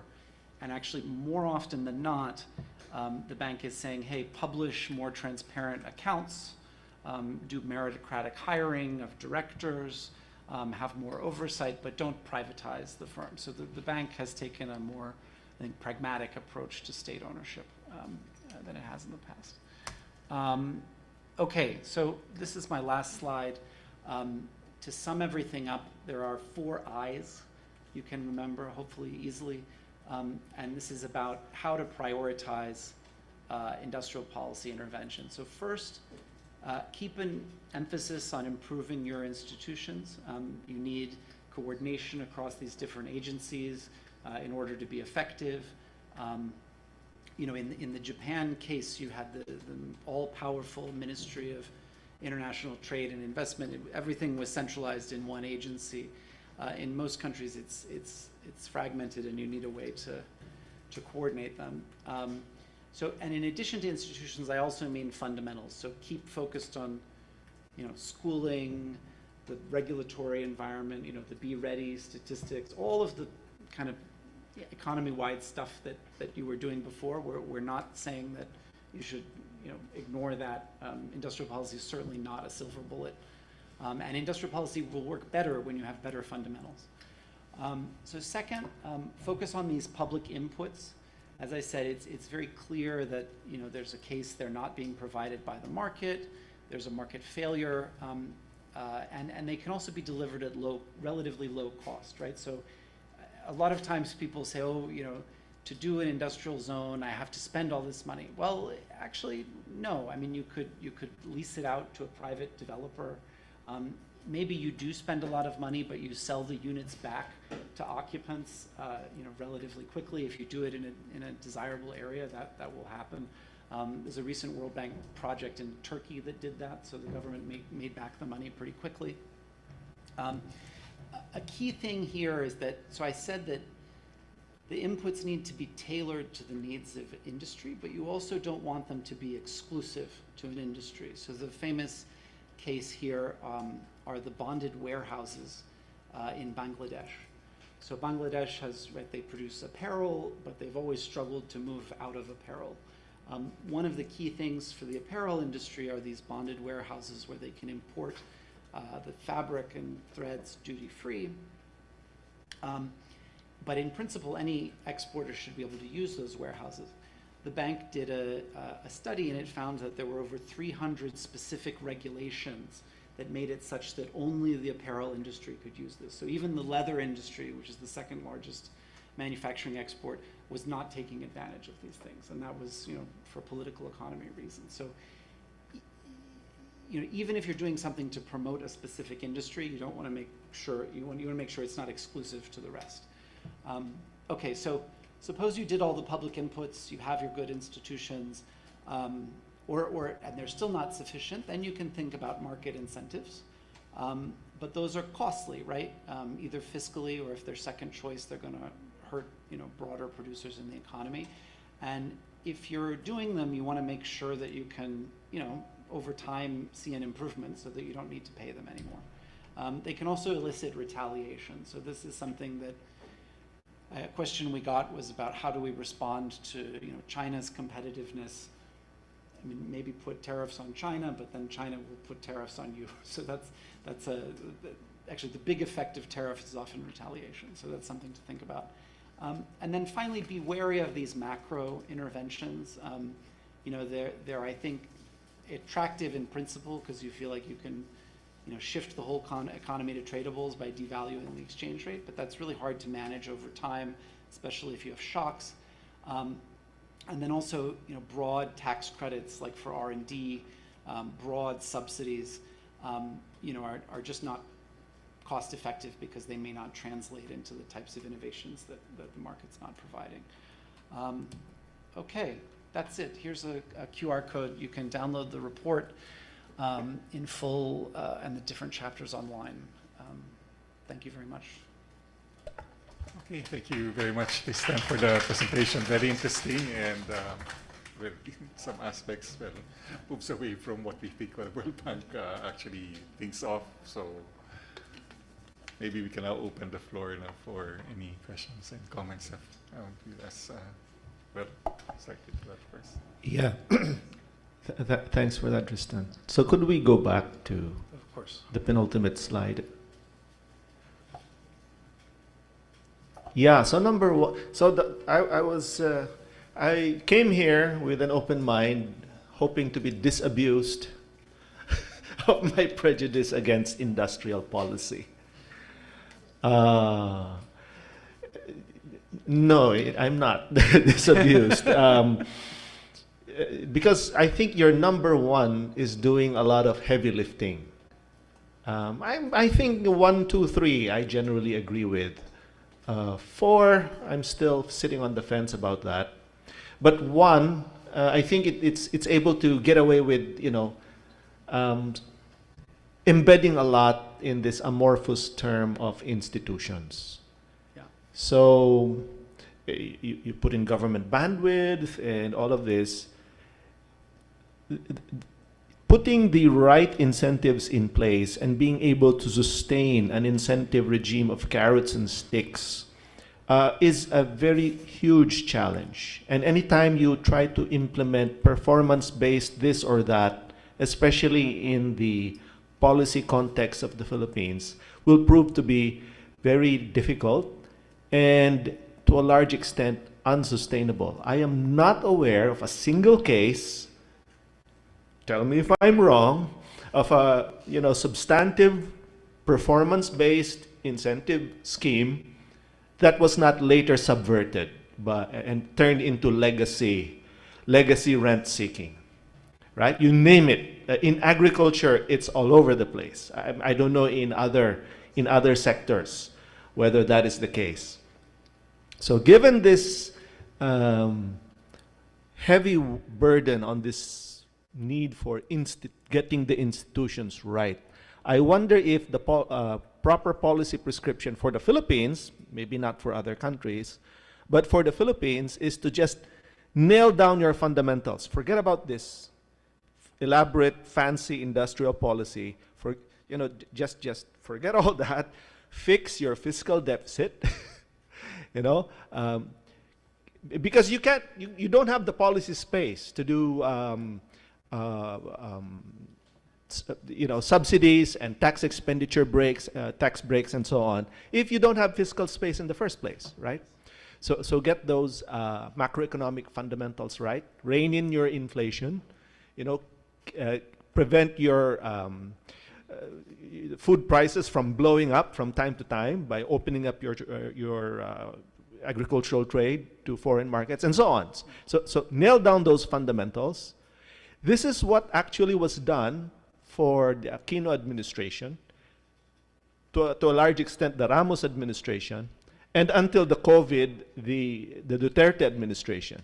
With the COVID came considerable scarring, not just on the macroeconomy, but I think also the political economy, because we created a lot of legacy programs that we could not simply drop, after dealing with that very unique kind of idiosyncratic disruption to the Philippine political economy.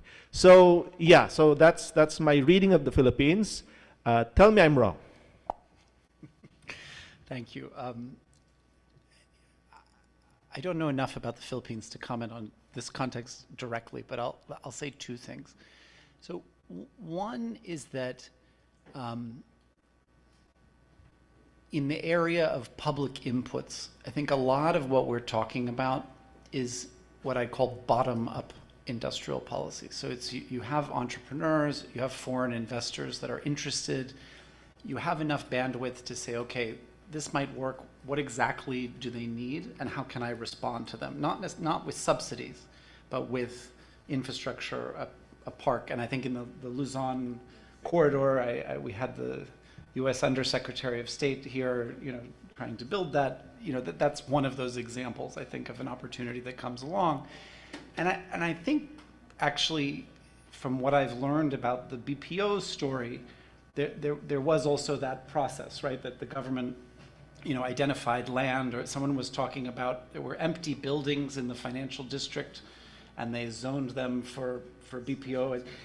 So it's sort of about discovering the opportunities and then being responsive to the private sector. So that may be, not what you think of as sort of industrial policy, but that's an important part of what the public inputs are, and that's a type of bandwidth or capability that is good to develop in government. So that's bottom up, right? Kind of seeing what's coming. Top down is the kind of here's our vision. We're going to do autos, and we're going to pay for the incentives. I mean, I think that some countries are able to do this historically. And if we're more optimistic about that today, I think it is just a basic observation that the political economy has improved. And you do have to take kind of a leap of faith in that direction. And you may not be willing to. But I at least want to entertain the possibility that governments can be more effective. And if I look at other sectors like delivery of health and education, the quality of that is way better than it was 30 years ago. Macro frameworks are much better. So government is more capable and potentially of resisting political capture, but I think that's going to happen on a case-by-case basis. I at least, what the incentive of this report, what the view of this report was to say before any World Bank economist would say, oh, you can't do this at all because of exactly what you said, it's going to be captured. And I think what we do here is we say, let's investigate that. Or maybe, can we set up a rule, where the subsidy is taken away if the firm doesn't perform. But it's up to you, Can I comment on your comment? Sorry for... Yeah, it's just that I think in the Economist did an article on your report, Yeah. and I think the very same question was raised, is that maybe our initial position was like, the question was whether we should do this, right? But then at one point you acknowledge that, and this is perhaps prevalent for many, of our clients in many different countries, is like they're doing it. And a much more pragmatic approach is like, you are doing it whether or not we tell you, right? Whether it's a good or a bad thing to do. Maybe a much more pragmatic approach is, how to do it, right? And then go back to see, how we can minimize perhaps the risk of doing it wrong. The second thing to acknowledge is that whether the Philippines is doing it or not, and based on the track record, your neighbors are doing it, and you're operating in a world where Vietnam is doing it, Indonesia is doing it. So in a much more real politic or real economics, as Yusek Perry was saying on Friday, right? If you're not doing it, you are importing it from another country. So I'm just sort of qualifying a little bit this. I also think discussion. that the issues of corruption are, just as big in other areas that government works. Like I learned about I guess it was this flood this sort of infrastructure scandal in Indonesia that's now sort of playing out in GDP growth. That's we should be worried about that there too, as in addition to industrial policy. Just a quick follow-up. Corruption is probably the more extreme form of what I'm talking about. But I'm impressed in the Philippines that anytime you put any layer of complexity in any kind of program, suddenly the implementation is unable to cope, right? And they tend to fall back to a simpler version that is not on paper, on the paper document, but it's actually something that the bureaucracy is already heavily burdened, I think, is unable to do, or is subject to so much political pressure and other malformed incentives. For example, and I will push back on what you said about education. Education, I think, now is much worse than it was a decade ago, public education. And I think one part of it was the directive some time ago about promotion, the promotion scheme. And then they put a paper proviso that despite these targets, you shouldn't promote a student if they're not deserving. But of course, without further elaboration and strictures on actually forcing public school teachers to be accountable for that, students just kept being promoted. And then later on, the World Bank tells us, oh, you have 90% learning poverty. So,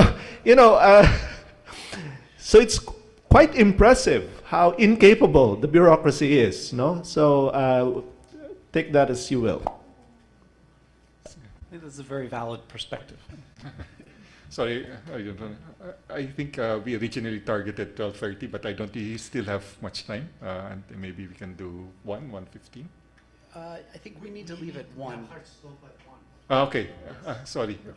Okay, so maybe we can just make maybe we can take maybe a couple of questions Yeah. together, and then maybe we can Yeah, just. and then I can Yeah, summarize yeah, next yeah. steps as well. Okay. Hi, good afternoon. So we're currently working on the creative sector led by Dr. Kimba. This is for the Department of Trade and Industry. And Dr. JP Rivera and myself are working on the entertainment and media sector in particular. We noticed that you mentioned the film industry as a candidate for industrial policy. So my question is, what sort of instruments or interventions would be very effective in the film industry? Yeah, I have a few case studies from that. There's one from the UK where they provided sort of matching between firms and creative people to do sort of advertising and things like that, and it was successful in growing the small firms. They didn't do a sort of efficiency analysis, so I think that's one area, because that's the kind of bread and butter work for creative people. Not, you're trying to make it into a movie, but you do advertising, for regular income. Then, I think that there's also a lot of links to the tourism sector, right? So, music venues and promoting the arts and all of that sort of stuff is great. An industrial park doesn't have to be for manufacturing, right? It can be a destination. I'm happy to sort of talk to people also, in the bank and get you more resources on that. But I think creative is it's an important. Actually, in Africa, this comes up a lot. What people say, "Oh, this is the one thing we're going to do." Translating. So, do you make soap operas here? No, but just getting those, dubbed into Chinese and Japanese and things like that is a way to help. Maybe just to add, we do have an engagement with Korea also in the film industry, and it's something that it's ongoing. We work a lot with the Creative Industries Act with Yusek Fit at that time. I think she was leading that effort. We supported that. We can discuss and link you with that. There is the intangible sort of financing linked to that as well. I think DebDev was engaged and hired a firm. So maybe there's something there to build upon. Yeah, but building, I think that there is quite a bit of effort on IP development, IP financing, early stage sort of entrepreneurship linked to creative film and intangible capital formation. Okay. Any other questions, or maybe just a couple of more online? Okay, see, Adol. It's a quick comment. Thank you for that chapter on resilience and security, and Oh, yes. using as framework the trade-offs involved. Although you did not mention it, but Yeah. it's useful because it's also the framing that I'm doing for a policy note that I'm writing on. It's about either expanding the capacity of the domestic oil refinery industry, or attracting a new player in the oil refinery industry. So it's not if using the filter for development goals, Yeah. it's not a new activity, but using the security and resilience as goals, the trade-offs involve macroeconomic trade-offs. So when we're exposed to geopolitical risk,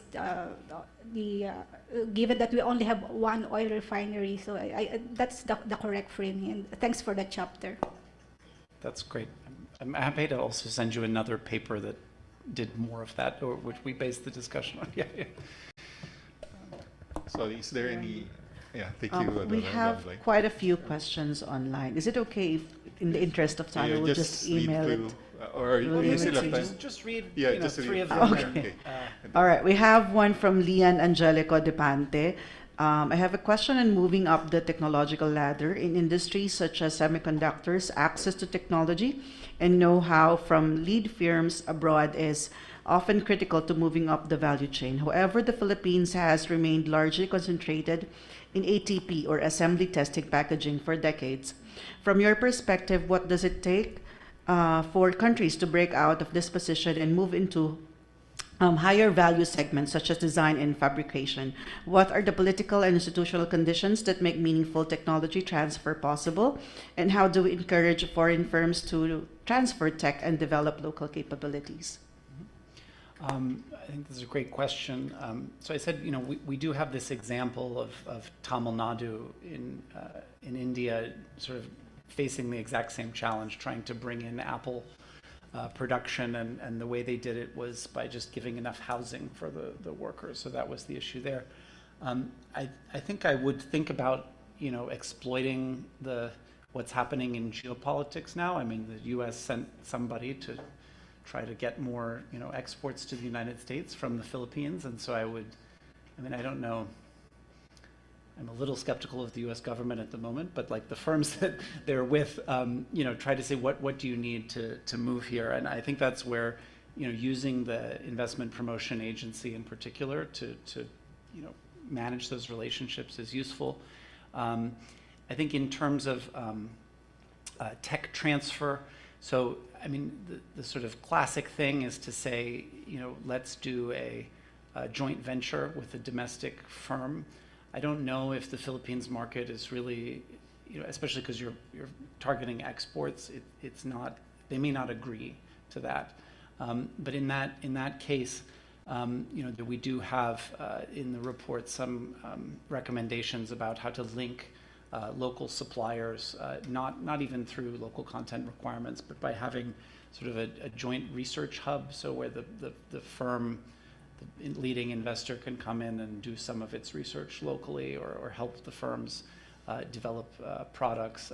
Universities play an important role in that, helping firms you know, respond to suppliers. So yeah, I think if you go to the section, I think on tech transfer quid pro quo in the report, there's some details of, you know, if your market isn't big enough to do the quid pro quo for a joint venture, then what else can you do? So it's covered in there.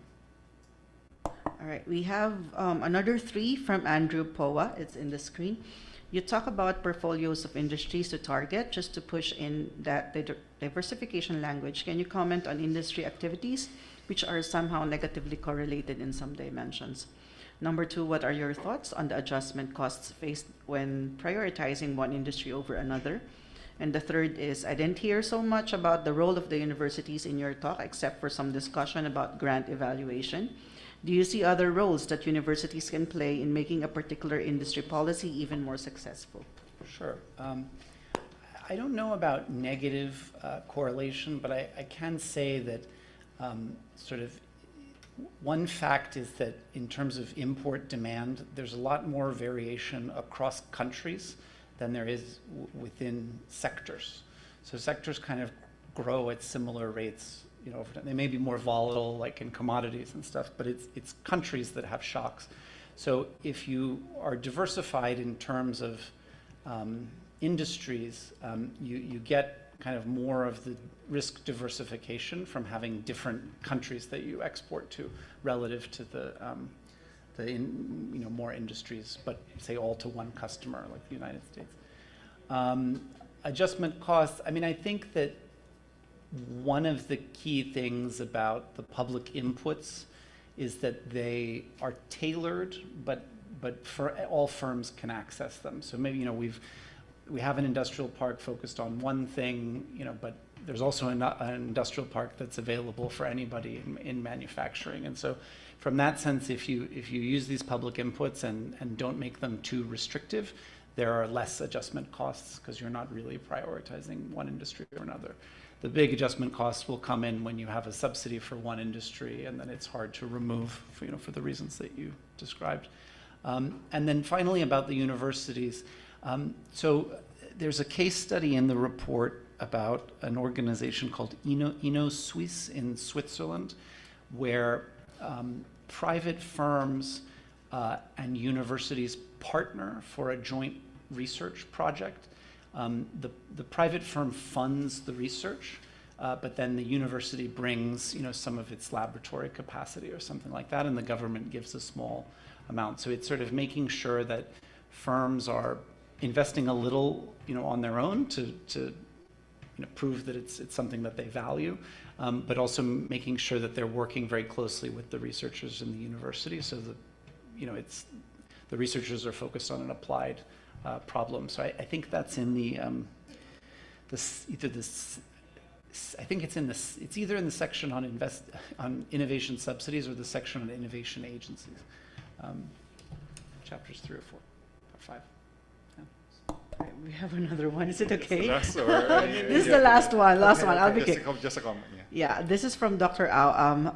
Thank you for sharing your insights with us. I'd like to comment that in theory, public procurement as a way to incentivize innovation and industry development may work out, but in the Philippine pharma context, it is difficult because only medicines listed in the formulary can be purchased by government. There's also a price reference index, and the system is too fragmented. So policy context matters a lot. Industry structure also matters because leading companies are not too keen in exporting because they are able to capture the local market. Any thoughts on this, sir? Yeah, I mean, it's definitely true that there's a lot of things to address in pharmaceuticals. The World Bank did have an operation in Tunisia where they wanted to deal with all these issues at once, and it was a bundle of quite detailed reforms. So one was that the government had a sort of winner-take-all rule. So if you get the bid, then you would be the only supplier to the government, which made it very hard for small firms to enter. So they changed that so the government had more diversified production, but they also had to establish a clinical trial regulatory framework there. And I mean, in that case, there was some export growth in the end, so it seems like it was effective for Tunisia, but I think you're definitely right, it's a complicated problem, but I think one worth thinking about. Okay, so I don't know if you have I just wanted to say, something on next steps. So, we've just written this report, but now we want to figure out how to make it useful, for countries. And, we do have these frameworks about, what sectors to target. It seems like the Philippines is pretty good in that set. You have your strategies. Then the question is, what are the tools within each targeted sector? And then importantly, who are the institutions responsible, and how can they be coordinated? So I think one thing, we're meeting with Tatak Pinoy tomorrow to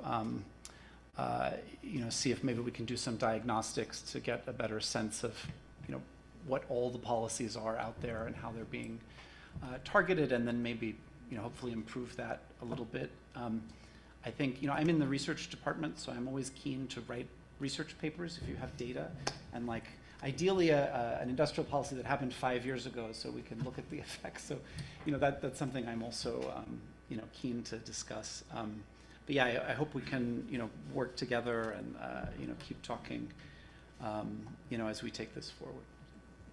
Well, yeah, but I think there are some case studies that and also papers that will be produced and have been produced by the institute. So that's something that maybe we can continue. Yes, I'd love to read what you have. Yeah. And maybe that's something. And I think the motivation really also for your talk here is to also help us think about some of the long-term issues that the Philippines is facing. So that's some dialogue that I think we can continue. Okay, so again, can I ask one last question? So in the context that, because out of the forum last week, one of the main takeaways that we left with was to try to come up with some sort of coordination, right? One of the key issues, and maybe Dr. Francis can give some light on this, and this is why we're meeting with the Tatak Pinoy, maybe as an effort to try to anchor this, was to try to see how coordination can can be strengthened, right? I mean, maybe many of the participants were saying, well, it seems that perhaps industrial policy is already being implemented here. The problem is that there's some information asymmetry. Some of us don't know what some others are doing. We don't know where the money is going, how effective it is. So perhaps a first step is to really, as Tristan was saying, is to try to map out at least what is being done properly. And I was just wondering, how would you see the role of PIDS in that effort? I mean, I think you would have a very prominent role to play, but I don't want to get ahead of myself. Yeah.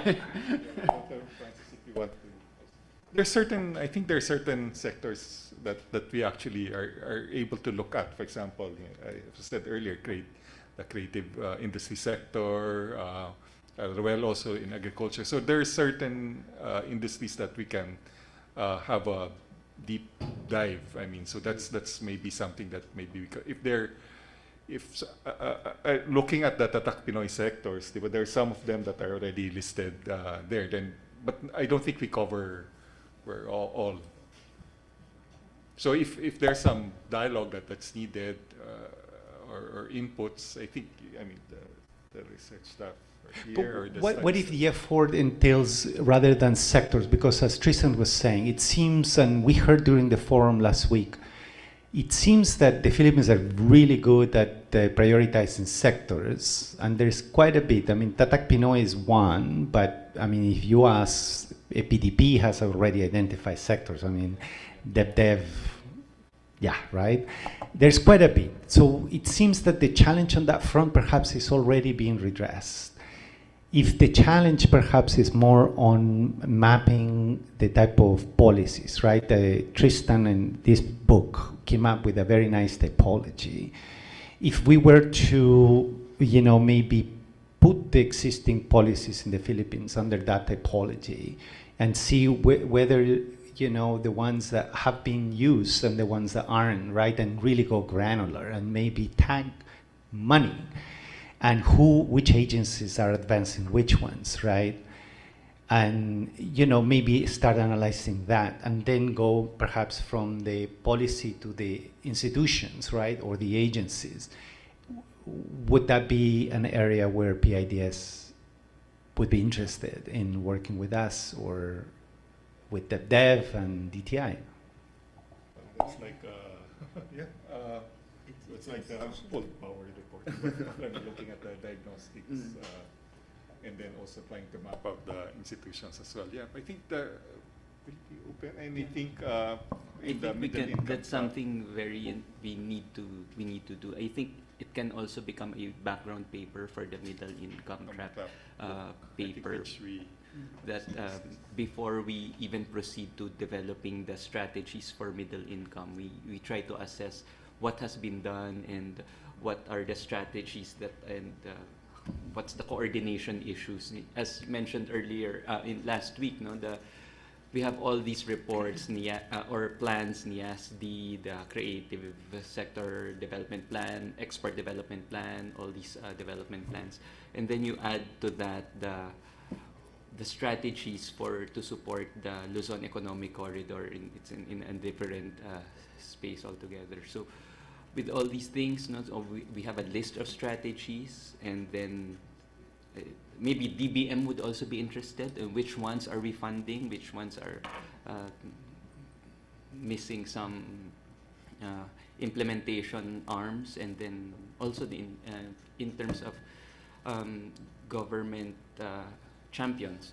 There's also some areas where there's also no support in that area.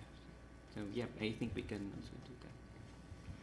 And also that data sharing across all these. So they all have different plans, and then they collect their own data sets, and then they analyze it themselves. So there's also no data sharing happening. So the focal point would be Dr. Francis for us. Is that correct? We can continue that. Am I getting that right? You're looking at him, right? Did I appoint you? Yeah, we can continue to dialogue on on this effort. Yeah, I think there's already wealth of research, and I think that the math, just pulling it together.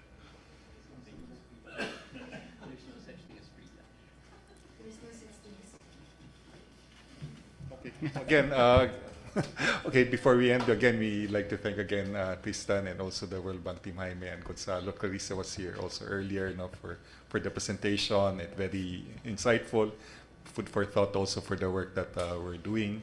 Also, we'd like to thank our colleagues also from UP, also who are here and also online. So again, thank you very much, and then I think you have a fruitful afternoon. Yeah, is it okay? It's a tradition, just have a photo. Yeah, sure. Let's. I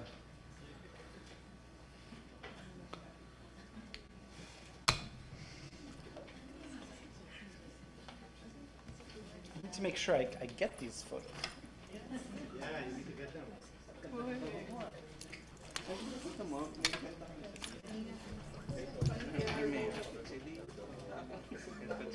Ikaw gagawa nito, saan? Lalapit mo? Dun sa ako.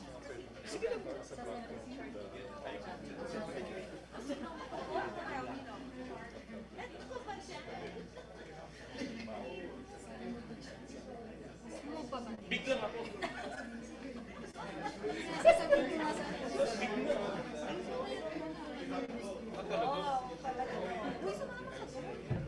Salamin mo, pagawa.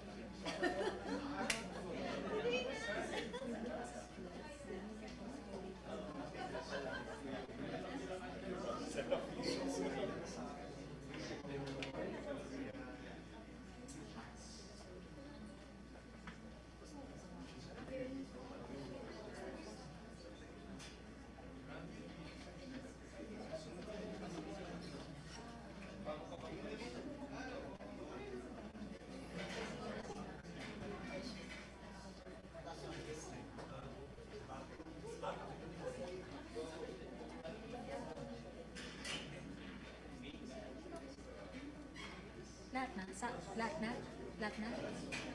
Hi, guys. Oh, guys, join the, would like to join the photo. Go.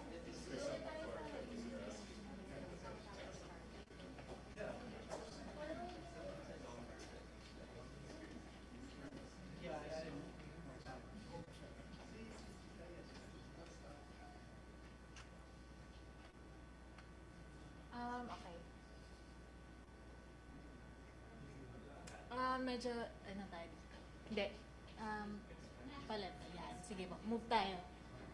Ayan. Sige po. Can we move, sir? Please? Yeah. Okay. Okay, ready? 1, 2, 3. Okay, one more. 1, 2, 3. One more. 1, 2, 3. Okay, thank you.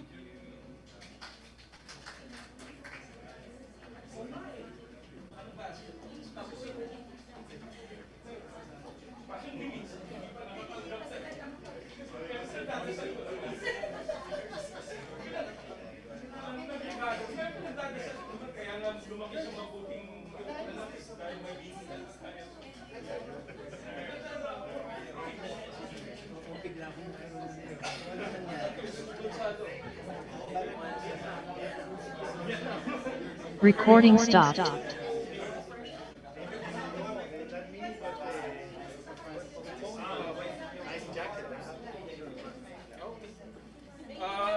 If Tristan is, if you're going tomorrow, we can